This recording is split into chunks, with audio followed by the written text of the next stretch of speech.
Hi, happy new year. New ഇയറിന് ഒരുപാട് പേര് റെസൊല്യൂഷൻസ് എടുക്കാറുണ്ട്. എന്താ റെസൊല്യൂഷൻ? അവരുടെ ജീവിതത്തിൽ അവരിൽ വരുത്തേണ്ട മാറ്റങ്ങളെ ഒരു കമ്മിറ്റ്മെൻ്റ് ആയിട്ട് ഒരു പ്രതിജ്ഞ പോലെ എടുക്കുന്ന ഒരു പരിപാടിയാണ് റെസൊല്യൂഷൻ. പക്ഷേ നമ്മുടെ ഈ കാലഘട്ടത്തിൽ പലർക്കും ഇതിൽ ഒരു അർത്ഥവും തോന്നാറില്ല.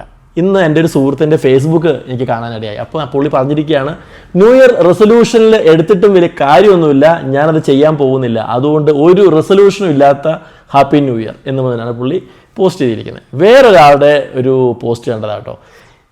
ഞാൻ പഴയ ആൾ തന്നെയാണ്, കഴിഞ്ഞ വർഷത്തെ ആൾ തന്നെയാണ് ഇന്നും, കലണ്ടറിൽ മാത്രമേ മാറ്റമുള്ളൂ, കാരണം മാറ്റം വരുത്താൻ ആഗ്രഹിച്ചിട്ടും കാര്യമില്ല.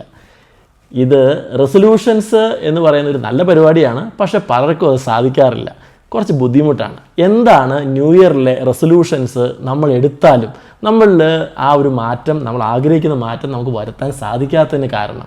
റെസൊല്യൂഷൻസ് എന്തുകൊണ്ടാണ് നമുക്ക് പ്രോപ്പറായി അത് ഫോളോ ചെയ്യാൻ പറ്റാത്തതിന് കാരണം? അതിന് പ്രധാനപ്പെട്ട ഒരു 4 കാരണങ്ങളുണ്ട്. അതാണ് ഞാൻ ഇന്നത്തെ വീഡിയോയിൽ പറയാൻ ആഗ്രഹിക്കുന്നത്. ഒന്ന്, ലാക്ക് ഓഫ് സ്പെസിഫിക് ഗോൾ എന്ന് പറഞ്ഞാൽ മാറ്റം വരുത്തണമെന്ന് ആഗ്രഹമുണ്ട്, വലിയ വലിയ മാറ്റങ്ങളൊക്കെ ആഗ്രഹമുണ്ട്, പക്ഷേ എന്താണ് മാറ്റം, എന്താണ് ഇമ്പ്രൂവ് ചെയ്യേണ്ടത്, അതിലൊന്നും കൃത്യമായ ഒരു ഐഡിയ ഇല്ല.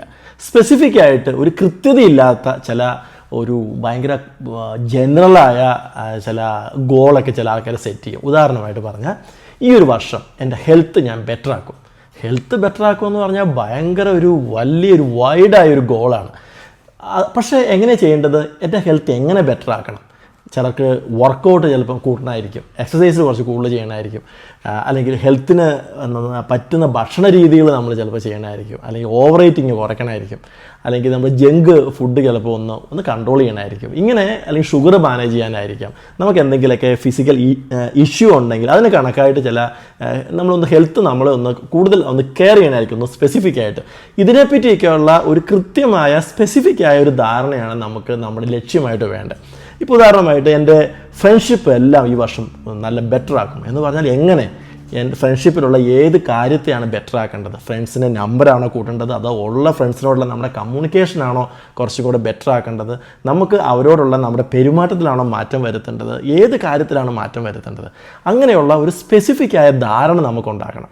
ഇങ്ങനെ ഒരു സ്പെസിഫിക് ആയ ധാരണ ഇല്ലാത്തതുകൊണ്ടാണ് വെറും റെസൊല്യൂഷൻസ് എടുത്തിട്ട് ഒരു കാര്യമില്ലാതെ പോകാൻ കാരണം. അതായത് റെസൊല്യൂഷൻസ് പലതും വെറുതെ ഒരു ചടങ്ങ് മാത്രമായിട്ട് മാറുകയാണ്, അല്ലെങ്കിൽ ആവേശം മാത്രമായിട്ട് മാറുകയാണ്, ഈ സ്പെസിഫിക് ആയ ഗോളില്ലാത്തതുകൊണ്ട്. ഇത് വളരെ പ്രധാനപ്പെട്ട കാര്യമാണ്. അതുകൊണ്ട് സമയം പോയിട്ടില്ല, ന്യൂ ഇയർ തുടങ്ങിയിട്ടേ ഉള്ളൂ. ഇപ്പോഴും നമുക്ക് ആ ഒരു ഗോൾ ഉണ്ടാക്കാം. നമുക്ക് നമ്മുടെ ഗോൾ നല്ല സ്പെസിഫിക് ആയിരിക്കണം. രണ്ടാമത്തെ കാര്യമാണ് ഓൾ ഓർ നത്തിങ് ആറ്റിറ്റ്യൂഡ്, അല്ലെങ്കിൽ ബ്ലാക്ക് ആൻഡ് വൈറ്റ് തിങ്കിങ്. ഉദാഹരണമായിട്ട്, നിങ്ങളൊരു തീരുമാനം എടുത്തു, നിങ്ങളുടെ ആഗ്രഹം ഈ ഒരു വർഷം എല്ലാ ദിവസവും എല്ലാ സമയവും അത് പെർഫെക്റ്റായിട്ട് അത് അങ്ങനെ തന്നെ പോകണമെന്നാണ്. ഒരു അബദ്ധം പറ്റി, ഒരു മിസ്റ്റേക്ക് പറ്റി, അതോടുകൂടി എല്ലാം തീർന്നു, ആ റെസൊല്യൂഷൻ അവിടെ അവസാനിച്ചു. ഈ ഒരു ആറ്റിറ്റ്യൂഡാണ്, അപ്രോച്ചാണ് ഓൾ ഓർ നത്തിങ് എന്ന് പറഞ്ഞാൽ. ഉണ്ടെങ്കിൽ പെർഫെക്റ്റ് ആയിട്ടുണ്ട്, ഇല്ലെങ്കിൽ ഒരു തവണ ബ്രേക്ക് ആയാൽ കംപ്ലീറ്റ്ലി എല്ലാം ഇടിഞ്ഞു പൊളിഞ്ഞു വീണു. ഈ ഒരു ആറ്റിറ്റ്യൂഡ് റെസൊല്യൂഷന് ഒരു വളരെ എഗെയിൻസ്റ്റ് ആയിരിക്കുന്ന കാര്യമാണ്. റെസൊല്യൂഷന് മാത്രമല്ല, നമ്മുടെ ജീവിതത്തിലുള്ള പല കാര്യങ്ങൾക്കും എഗെയിൻസ്റ്റ് ആയിരിക്കുന്ന കാര്യമാണ്. നമ്മളൊരു ഒരു മാറ്റവും ഈ ആറ്റിറ്റ്യൂഡ് ഉണ്ടെങ്കിൽ നമുക്ക് മുന്നോട്ട് കൊണ്ടുവരാൻ വേണ്ടി പറ്റില്ല. കാരണം ഈ ഒരു ആറ്റിറ്റ്യൂഡ് വളരെ നെഗറ്റീവായിരിക്കുന്നതാണ്.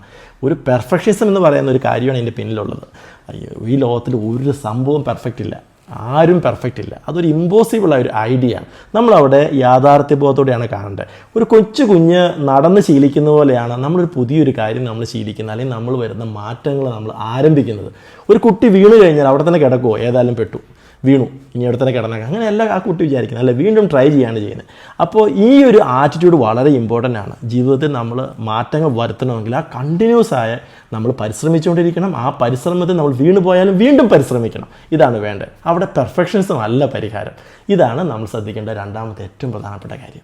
ന്യൂ ഇയറിൽ മാറ്റം വരുത്തണമെങ്കിൽ മൂന്നാമത്തെ ഏറ്റവും പ്രധാനപ്പെട്ട കാര്യമാണ് സ്ഥിരത എന്ന് പറയുന്നത്. എന്ന് പറഞ്ഞാൽ ചില ആൾക്കാർ ആദ്യത്തെ കുറച്ച് ദിവസങ്ങൾ ഭയങ്കര ഉഷാറായിരിക്കും, കുറച്ച് ദിവസം കഴിയുമ്പം ഉഷാറായിരിക്കും, പിന്നെ കുറച്ചുകൂടെ കഴിയുമ്പം ചെയ്യുന്നുണ്ടാവും, ഇത് ഭയങ്കരം ഉണ്ടാവില്ല, ഉഷാറും ഉണ്ടാവില്ല.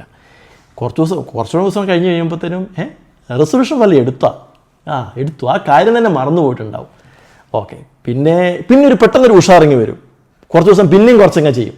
ഏതായാലും ഞാൻ ന്യൂ ഇയറിൽ തീരുമാനിച്ചതല്ലേ, പിന്നെ പിന്നെ അത് മറന്നു. ഇങ്ങനെ ഒരു സ്ഥിരതയില്ലാത്ത ഒരു പെരുമാറ്റം, പരിശ്രമം, അതുകൊണ്ട് വലിയ കാര്യമില്ല. അതുപോലെ നമ്മുടെ മോട്ടിവേഷനും ചില സമയത്ത് ഭയങ്കര മോട്ടിവേഷനാണ്, കുറച്ച് കഴിയുമ്പം ഒരു ചായ കുടിച്ച് കഴിയുമ്പോൾ മോട്ടിവേഷൻ പോയി എന്ന് പറയില്ലേ, ഇതുപോലെയാണ് ചിലരുടെ ന്യൂ ഇയർ റെസൊല്യൂഷൻസ്. ഇതുകൊണ്ട് കാര്യമില്ല. നമുക്ക് സ്ഥിരമായ പരിശ്രമം വേണം, നമ്മളതിൽ മോട്ടിവേറ്റഡ് ആയിട്ട് നിൽക്കണം. അത് വളരെ ഇമ്പോർട്ടൻ്റ് ആണ്. നാലാമത് ശീലങ്ങളാണ്, ഹാബിച്വൽ പാറ്റേൺസ്. നിങ്ങൾ ചില മാറ്റങ്ങൾ വരുത്താൻ ആഗ്രഹിക്കുകയാണ്. അത് തീർച്ചയായിട്ടും അത്ര എളുപ്പമുള്ള കാര്യമല്ല. മാറ്റം എപ്പോഴും നമ്മളൊരു സ്ട്രഗിൾ ഉണ്ടാക്കുന്നുണ്ട്, ഒരു യുദ്ധമാണ് അവിടെ നടക്കുന്നത്. എന്ന് പറഞ്ഞാൽ നിങ്ങളൊരു പഴയ ഒരു പ്രവണതയുണ്ട്, നിങ്ങളുടെ ഹാബിറ്റ് ഉണ്ട്, പുതിയത് നിങ്ങൾ തുടങ്ങാൻ വേണ്ടി പോവുകയാണ്. പഴയ ഹാബിറ്റ് നിങ്ങളെ പഴയ ആളായി തുടരാൻ വേണ്ടിയിട്ടാണ് നിങ്ങളുണ്ടാക്കുന്ന ടെൻഡൻസി. പക്ഷേ നിങ്ങൾ ആഗ്രഹിക്കുന്നതോ പുതിയ ചില കാര്യങ്ങൾ ഡെവലപ്പ് ചെയ്യാൻ വേണ്ടിയാണ്. അത്ര എളുപ്പമുള്ള പരിപാടിയല്ലത്. ഉദാഹരണമായിട്ട് നിങ്ങൾ 10 മണിക്ക് എണീക്കുന്ന ഒരാളാണെന്ന് കരുതുക. നിങ്ങൾ ന്യൂ ഇയറിൽ ആഗ്രഹിക്കുകയാണ് 8 മണിക്ക് എണീക്കണം, കുറച്ചുകൂടെ നേരത്തെ എണീക്കണം. പക്ഷേ അത്ര എളുപ്പമുള്ള കാര്യമാണോ? അല്ല. പിറ്റേ ദിവസം നിങ്ങൾ ട്രൈ ചെയ്യുമ്പോഴും 10 മണിയിലേക്ക് നിങ്ങളുടെ ഉറക്കം നീട്ടാൻ വേണ്ടിയിട്ടാണ് നിങ്ങളുടെ ശീലങ്ങൾ നിങ്ങളെ ഫോഴ്സ് ചെയ്യുക. പക്ഷേ നിങ്ങളെ തന്നെ ഒരു പ്രത്യേക ഇനിഷ്യേറ്റീവ് എടുത്ത് നിങ്ങളെ തന്നെ പുഷ് ചെയ്ത് നിങ്ങൾ 8 മണിക്ക് എണീക്കും. കുറച്ച് ദിവസം അങ്ങനെ ആവർത്തിച്ച് കഴിയുമ്പോൾ ചിലപ്പോൾ 1 മാസം വരെ അങ്ങനെ തുടർച്ചയായിട്ട് നിങ്ങൾ പരിശ്രമിക്കുമ്പോഴായിരിക്കും ആ 8 മണിക്ക് എണീക്കുന്ന ശീലം നിങ്ങളുടെ പുതിയ ശീലമായിട്ട് മാറുന്നത്. ഓക്കെ, ഇങ്ങനെയൊരു സ്ട്രഗിൾ അവിടെയുണ്ട്. അത് നമ്മൾ അവിടെ ഒന്ന് അക്സെപ്റ്റ് ചെയ്യണം. ഇതൊരു സ്ട്രഗിളാണ്. രണ്ടാമത്, നമ്മൾ പുതിയ ശീലം ഉണ്ടാക്കി വരുമ്പോൾ ആ ഒരു സ്ട്രഗിളിനെയൊക്കെ അതിജീവിച്ച് വരുന്നതല്ലേ, അതിന് നമ്മൾ പ്രോത്സാഹനം കൊടുക്കണം. പ്രോത്സാഹനം കൊണ്ട് മാത്രമേ പുതിയ ഏതൊരു പെരുമാറ്റവും നമ്മൾ രൂപപ്പെടുകയുള്ളൂ. അതുകൊണ്ട് നമ്മൾ കുറച്ച് ദിവസം രാവിലെ എണീക്കാൻ വേണ്ടി സാധിച്ചു കഴിഞ്ഞാൽ, 8 മണിക്ക് എണീക്കാൻ സാധിച്ചു കഴിഞ്ഞാൽ കൊള്ളാമല്ലോ, ബെറ്ററാണ്. ഓക്കെ, നമ്മളെ തന്നെ നമ്മളൊന്ന് അപ്രിഷ്യേറ്റ് ചെയ്യണം. അതുപോലെ ഏത് കാര്യത്തിലും നിങ്ങളിൽ ഉണ്ടാക്കുന്ന ഏത് മാറ്റത്തെയും, ന്യൂ ഇയറിൽ നിങ്ങളെ തീരുമാനം വഴി ഉണ്ടാക്കുന്ന ഏത് മാറ്റത്തെയും നിങ്ങൾ പ്രോത്സാഹിപ്പിക്കണം. അപ്പോൾ അത് നല്ല രീതിയിൽ അത് വളരും. ന്യൂ ഇയറിൽ എത്ര സൂപ്പർ ഡിസിഷൻസ് എടുത്താലും, എത്ര അടിപൊളി റെസൊല്യൂഷൻസ് എടുത്താലും, നമ്മുടെ ആറ്റിറ്റ്യൂഡും നമ്മുടെ അപ്രോച്ചും ശരിയല്ലെങ്കിൽ ഒരു കാര്യമില്ല, വെറുതെ ആയിപ്പോവും. എന്ന് കരുതി ഇതൊന്നും വേണ്ടെന്നാണോ? അങ്ങനെയല്ല, വേണം. റെസൊല്യൂഷൻസ് വേണം, അതിനോട് റൈറ്റായ ആറ്റിറ്റ്യൂഡും റൈറ്റായ എഫർട്ടും അപ്രോച്ചും ഒക്കെ നമുക്ക് വേണം. അപ്പോഴാണ് ഇത് അടിപൊളിയായിട്ട് പോവുക. എല്ലാ ദിവസവും നമ്മളിൽ ഒരു പുതുമ ഉണ്ടാവാറില്ലേ? രാവിലെ എണീക്കുമ്പോൾ തന്നെ ഓരോ ദിവസവും ഇന്നലത്തെ പോലെ അല്ലല്ലോ, ഒരു പുതിയതല്ല ഓരോ ദിവസവും. അതുപോലെയാണ് ഓരോ വർഷവും.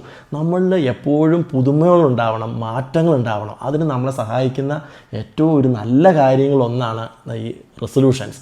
അതുകൊണ്ട് റെസൊല്യൂഷൻ ഒന്നും വേണ്ടെന്നൊക്കെ അല്ല വേണ്ടത്, റെസൊല്യൂഷൻസ് നല്ല ഭംഗിയായി നമ്മൾ കംപ്ലീറ്റ് ചെയ്യാണ് ചെയ്യേണ്ടത്. Okay, by.